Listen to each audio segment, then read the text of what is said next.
Welcome back to Core Conversations, a CoreLogic podcast. I am your host, May Claire Bolton-Smith, and I'm the Senior Leader of Research and Content Strategy with CoreLogic. In this podcast, we'll have conversations with industry experts about key topics, from housing affordability to the impacts of natural disasters on property. Browsing for homes has long been a hobbyist activity, even for people not looking to immediately purchase. I know my husband and I spent a whole year just recreationally showing up at houses before we were ready to buy, equal parts to check out neighborhoods and homes, and maybe for the cookies. But we all know plenty of people that enjoy exploring model homes, complete with every upgrade, whether it be just a new kitchen or bathroom, or the saunas, pools, or movie theaters. So today, part of the fun involves the online shopping experience, exploring sites like Zillow, thinking of what could be. So a huge part of this experience, either for the casual purveyor or for the dedicated shopper, is seeing estimates from AVMs, or automated valuation models. These models will assign, based on a variety of inputs, the current market value of a home. In episode 15 of this podcast, we had Sherry Clevenger on the show to explain different types of valuations. And today, we're going to continue that conversation with Anne Reagan, Executive Product Management for Collateral Solutions. Anne, welcome to Core Conversations. Well, thank you, May Claire. It's a pleasure to be here. I'm a big fan of Core Conversations and yours. So and I love to talk about AVM. So I'm happy to be here. Well, that is fantastic, and that's what we want to hear about today. So it's great to have you here. So why don't we get started by telling our listeners a little bit about yourself and what you do here at CoreLogic? Sure. So I manage a portfolio of analytic products for CoreLogic. This includes things like our mortgage fraud solutions, our home price indices and forecasts, some solutions for the secondary market, and pertinent today, our AVM solutions. Prior to becoming a product manager many years ago, I actually started my career as a software engineer and worked on one of the first commercial AVMs back in the 90s. And as I'm sure we'll get into today, May Claire, much has changed over the last, what would that be, 30 years, I hate to think, but yes. Wow. Okay, well, let's dive in. I mean, we hate using acronyms on here. I did just define this, but AVMs, let's talk about this. What is an AVM? How does it work? What is it used for?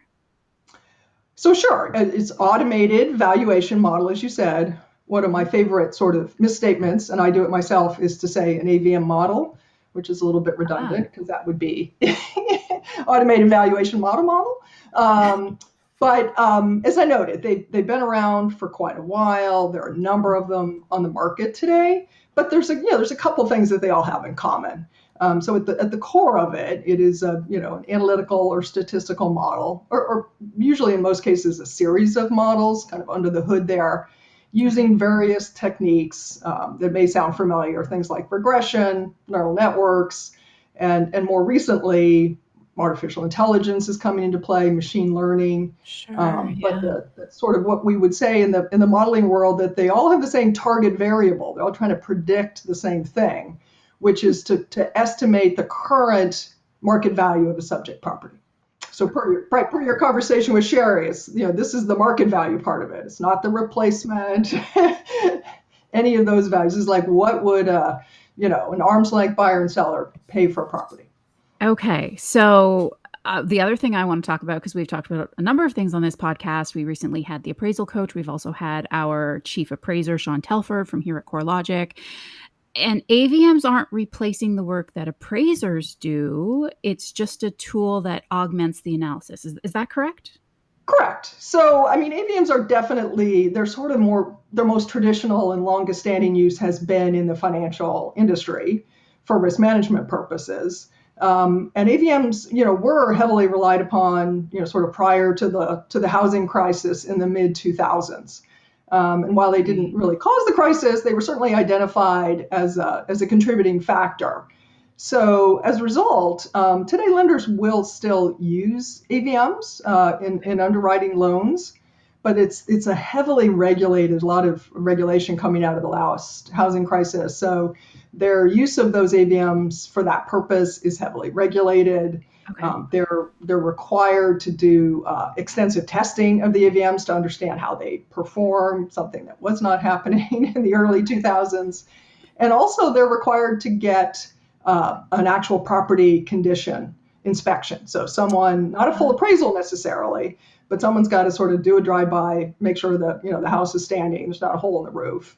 Right. And Okay. if they sort of combine that AVM with that property inspection, they can use it for things like home equity lending, refi where the risk is lower. But Mhm. really, in most purchase transactions, the full appraisal is still warranted and used by most lenders. Okay. Okay, so just kind of streamlines the process in certain situations where the risk is lower. Exactly. I would Yeah. also note too that there's sort of this interdependence between AVMs and appraisers and Yeah. appraisals, right? One of the inputs to AVMs is appraisal data, along with property data, MLS Okay. data. So they'll use things like property characteristics and whatnot. They're also used to train appraisals can be used to train the models themselves as we move into this Oh, fun new world of interesting. machine learning, right? Because you sort of Right. assume Yeah. the appraiser, right, knows the condition of the property. They're going to have a really sort of expert opinion about what property, the market value properties, and we try to encode that opinion in the AVMs. So, and then, on the other side of the coin is appraisal management companies will use AVMs to determine the complexity of a property to assign an appraiser or Right. to do quality control on an appraisal. So, as I said, they're sort of there's this mutual dependence here that will result in neither one supplanting the other. I think anytime soon. Yeah, well, that's great, and I appreciate that background, and I think that kind of helps us dive into what we're going to talk about today. And I think if we look a little bit more at use cases, you've mentioned a little bit that things go beyond mortgage underwriting. What are some of those other expanded use cases, and what does that mean for consumers? I mean, you mentioned refi and how that can streamline things a little bit. Like from the consumer perspective, how are these useful? Well, and you mentioned this in your introduction, May Claire. I think what I've certainly observed in the last 5-8 years here is sort of one of the fastest growing, what I would say, alternative use cases for AVMs outside that traditional lender use case Mm, is marketing and consumer display. Consumers are savvier than they have ever been in terms of wanting to understand what the value of their home is, right? It's a huge asset, your biggest asset, and I think yeah. again, maybe as a result of the housing crisis 15, 20 years ago, people understand, and even what we're seeing today with market values changing so quickly, that I think consumers are much more attuned and wanting to have a better understanding of what's going on with their property. So they're spending more time, as you noted, looking at consumer sites, real estate sites, and really trying to get an understanding of what their properties are worth. But yet there is a sort of a difference between traditionally these values that you may see on one of those consumer facing sites, which we would term as sort of more of a marketing AVM. Okay. And they tend to sometimes overvalue the value of a property, right? They tend to overstate it a Yeah. little bit. People like to, it's a big asset. People like to think their home is going up in value and that they've got a great asset there. Now, lending quality AVMs, which are used by the lenders in contrast, Mm. tend to be a bit more conservative, right? The lenders are lending Sure. money on Yeah. the basis of Yep. that, right? So they tend to be a bit more conservative, and they're subject to, as I mentioned earlier, a lot more testing and auditing for consistency. So what you end up with then is the sort of valuation dichotomy where Yeah. you've got the consumer seeing one value, thinking a home is worth a certain value when they're going to sell their home or buy a new one. And then, as you work your way down the loan pipeline, now you've got, the lender potentially using a different AVM. And now Mhm. you've got this conflict that leads to some some consternation on the part of all parties. Yeah, consumers may be familiar with this similar issue with credit scores, Oh, right? sure. Yeah. You're right. You're people, things like Credit Karma and other places now. I know I get my credit score on my credit card statement every month, right? And I think, Mm-hmm. oh, good. If I want to go buy something, that's the score the lender will use. Nope, they're using a different version of that score. And again, you Right. can Yeah. have these similar issues where they don't always match, and then you've got problems. That's great. And I'm glad you made that analogy too, because I think, credit scores are something everybody's familiar with. We all can see them every time we log into our bank accounts these days. We see them on our credit card statements. And but when you have doing something like applying for a loan, they have this other magical number that you can't ever see. And why is it different? So I think that's a really it's an analogy that people can really relate to. Mm-hmm. I know I am not the only person on the planet that logs into Zillow on a regular basis and sees the value of my home. And that value of my home is probably a little inflated from what the actual value of my home would be if I were to purchase my home today or if I were to sell it.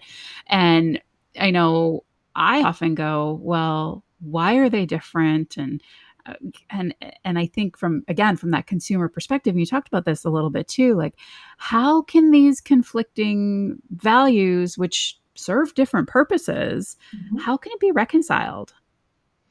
It's an excellent question, May Claire, and it's actually one we sort of recognized a few years ago here at CoreLogic. As we would get, lenders would come to us, um, consumers, right? We could sort of observe this mismatch between these two Mm-hmm. values. So we actually embarked on, a huge initiative to build a completely new AVM from the ground up, Oh, wow. to address this need that we know is, candidly, I think this is where the industry is going. We're going to see more and more of these, what I would call, non-lending use cases. And therefore, we really felt it was important to have an analytic that could serve all those use cases. Yeah. So what we did was build this model using things like, artificial intelligence, machine learning, all our CoreLogic data assets. And what we've done is we've built a single model that we can basically configure or tune for those different use cases. So Okay. for that more traditional lending and risk management use case, we'll sort of optimize the AVM for accuracy because that is the sort of paramount objective for lenders. Yeah. But for consumer and marketing use cases, we'll optimize it more for coverage, trading off a Okay. little bit of the accuracy because it is also frustrating as a consumer to log on to Zillow and not to be able to get a value for your property, right? Right. So Yeah. AVMs don't work on 100% of the U.S. housing stock for the most part. Okay. So I think it's important to sort of be able to provide values that are, give the consumer some idea of the quality and current valuation of their property without sort of sacrificing that accuracy for the lender. Right. Okay. So I guess I kind of hear that too as a bit as the accuracy is super important for the lender for obvious reasons because it's a risk management issue. They're lending money. But accuracy is kind of viewed as maybe not quite as important for the average consumer. It's a number it's a guide. It's something to give them a high level overview of what the market value of their home is versus you can lay your money on that this is the value of your home. Is that kind of a simplistic way of looking at it? Correct. It is, and where in our case where the AVM provides a value in both use cases, it's the same. Yeah. So if you've got a house that the lending model says it's worth 250K, and then you want to display that to consumer, it'll still say 250K. Okay. The difference could be there'll be another house, maybe a harder to value house, that the lending AVM would say, this one I don't have enough data, or I have conflicting Okay. data, and I can't render a value for this. Because AVMs will do that, right? If it Sure. feels like it just doesn't have enough information to give you an answer, it doesn't give you a wrong answer. It'll just give you Right. no answer. But for the marketing, in a consumer display use case, it's like, well, I can still display this answer, and it's going to Mm-hmm. be, it's going to still be within the realm of reasonableness in terms of the value of that property, but it's probably not going to be quite as accurate as Right. that lending quality use case, because that's what when you were sort of measuring the accuracy for AVMs, we're looking at how close the AVM value comes to that actual sale price when the house is sold. That's Right, how right. we determine, and we just measure, is it 5% away? Is it 10% away? So again, that band, that valuation band is going to be a lot narrower for that lending use case than that consumer and marketing use case. Sure. Yeah, and I think it's pretty easy to appreciate that too because it's the complexity of it and the importance of why it needs to be so precise and accurate for the lending purpose. So, thank you for kind of diving into that with me. So, you talked a little bit about what we've done here at CoreLogic. I know there's something called total home value to the power of X. And I think that's what you were started to alluding to. What is the benefit of this over other AVMs, either to the consumer or the lender, and just kind of this whole topic that we've been talking about, how it's important to both, but maybe a little different to both? Can you talk a little bit about total home value X? Sure, sure. And there's, I would say there's a number of benefits, but in terms of this sort of benefit of this single model, there's benefit to both the consumer and the lender, right? As I Mm-hmm. mentioned, you're gonna end up getting valuations for a higher percentage of homes, which is Okay. beneficial to the consumer, right? Gives you the chance to monitor the value of your home. Candidly, it's also beneficial, for the lenders who are usually the ones that are providing these values or other, real estate sites, right? They're trying to create leads, Mm-hmm. usually for mortgage loans, but sometimes for other purposes, loan consolidation or other things. So the benefit to the lender of that, higher what we would call coverage is they get more leads, right? Because they're able to value more properties. Sure. Um, Yeah. but so you get that benefit in terms of actually being able to see the value. But probably the bigger benefit comes for both parties when you get this consistency of valuation. So, if I'm, a lender ABC and I serve up a marketing AVM to a consumer on my website because I want to draw a consumer in to apply for a mortgage loan, they'll see, they'll be delivered a value. And then when that same lender now pulls a lending quality AVM, potentially to do, maybe a pre-approval of a loan Mm-hmm. for that consumer to buy or sell a property, they're going to be using that same model and get a more consistent valuation. So you Sure. don't run into these issues on sort of the end of the underwriting life cycle where you might have, a consumer, thinking a home is worth, 500K, and now either that lending AVM says, oh, it's only worth 450, or an appraiser, right? Again, as we talked about Right. early Yeah. on, a lot of times, appraiser will come into play here, and they'll look around at the comps and go, yeah, no, this is only worth 450, and we can't justify that. Right. Yeah. So it sort of smooths over, if you will, that life cycle all the way from the marketing consumer at the starting point right through underwriting, and Right. sort of allows a consistency of valuation. Okay. And the consistency I think is key. So does it kind of eliminate or make up for the appraisal gap that we hear about sometimes too? Is that potential? We talked about that a little bit on some of our previous podcasts. It can certainly help there, right? I Okay. would say in this current market, right, offers are coming in at 10, 20% over the listing price. Yeah. So, that gap for, appraisals is being caused by the fact that, appraisers look around at comps and what they're being listed for, Sure. and Yeah. saying, I'm not sure I can support that price. Now, AVMs, are in terms of being able to sort of keep up with those market changes. For example, we use our home price forecast as an input to our Mm. total home value. So that allows us to sort of look ahead to where we think those prices are going, and allows Right. us to Yeah. sort of do a pretty good job then of keeping up with those market changes. So I think it can help a little bit there. But in these kind of markets where prices are going up so steeply, it's a tough challenge to overcome, because I think the lenders are a little bit concerned, right? They're about to Yeah. lend you money based on that, and if there is some sort of default in the future, their recourse is to sell that asset.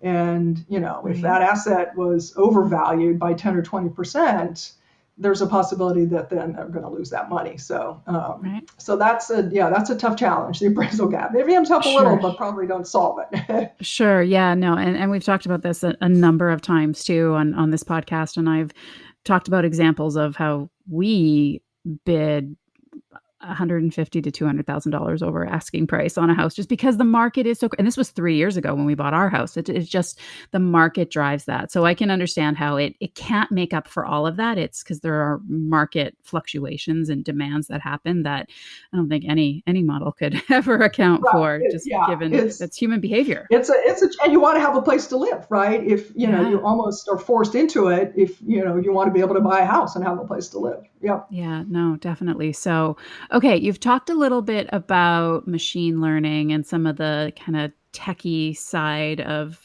adding to the world today. If I like to sometimes finish off these podcasts by saying, if you had a crystal ball, and everybody tells me they don't have a crystal ball, but use your imagination. If we had to think of what does the future hold for AVMs? Is machine learning and kind of those tech-driven world value adds? Is that where we're going for AVMs? Where do you see the future going? Well, it's a great question, McClaren. I think it's been really fascinating for me over the last, I don't know, 10 years or so of managing our AVM products at CoreLogic to sort of watch the improvement and actually just over even since the housing crisis to see the significant improvement, both in terms of that accuracy measure as well as Mm-hmm. coverage. Right? When I Sure. built the first AVM 30 years ago, it was an Excel macro that I hand delivered quarterly. Wow. on floppy disks, just to give you a feel for it. But now, as I look ahead, right, we've got vast data assets that are increasing every day. We're adding things like image processing of photos of the property to be able to sort of extract condition.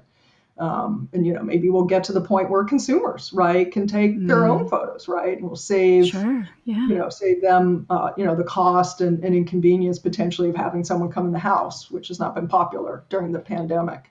Right. Um, Yeah. so we can see just sort of more data always will always be a race to get more data and more input, which is what can make the models more predictive. But the other sort of key aspect here, and we certainly leverage it ourselves, is cloud computing. Ah. And because Okay. when you get more data and you have more statistical models and more sophisticated models, you need more CPU oomph Right. to be So. able to sort of process all that in any sort of reasonable time and cost. So, as we've made the move to the cloud, we're able to sort of process, whatever petabytes, terabytes of data in a reasonable amount of time. So I think we certainly see that happening. And then as AVMs improve in that performance, I think we may see sort of broader adoption of them. We're expecting some more regulation around AVM use to come out at the end of this year. Okay. Yeah. And we'll see what that says in terms of where and how lenders are able to use AVMs, Mm-hmm. to support that underwriting process. But I think, as I said, as the performance continues to improve, much like credit scores were, if you think about it 30 years ago, nobody knew, what a credit Yeah. score was or what it meant to them. But I Yeah. think we're sort of in the midst of that transformation as consumers have a better understanding of AVMs and what, the impact on their financial situation is, and lenders get more comfortable with their performance. We'll see them, sort of more broadly used. Well, that's really helpful and that's really interesting. And I think good to hear that regulations are coming into place as well too. And I know we're seeing that on the appraisal side. We're seeing that on every part of the property ecosystem. And I think it's just something we need to keep our eye on as the future continues. And maybe we'll have you back in the future as well to talk about progress on things, Anne. I think that would be great. But this has been great. It's been so interesting and I'm sure relevant to so many of the people out there listening because would challenge anybody to tell me they haven't looked at a real estate site in the last couple of months to look at, either the value of their home or another potential home, just as they may be window shopping or internet shopping, as it may be, because I think this is something that a lot of people do quite often. So it's good to have just that little bit of background information. So thank you for that, Anne. This has been great. Oh, it's been my pleasure, my Claire. And yes, and as you know, not only is it fun to look at your own home, it's fun to look at your neighbor's home. Indeed. It's a popular pastime. What's going on over there next door? It's very true. Very true. So, well, thank you so much for being here on Core Conversations, a CoreLogic podcast. For more information on the property market and the housing economy, please visit us at corelogic.com/intelligence. Thanks for listening. I hope you've enjoyed our latest episode. Please remember to leave us a review and let us know your thoughts, and subscribe wherever you get your podcast to be notified when new episodes are released. And thanks to the team for helping bring this podcast to life. Producer Ria Tarakia and editor and sound engineer Romeo Roman. Tune in next time for another Core Conversation.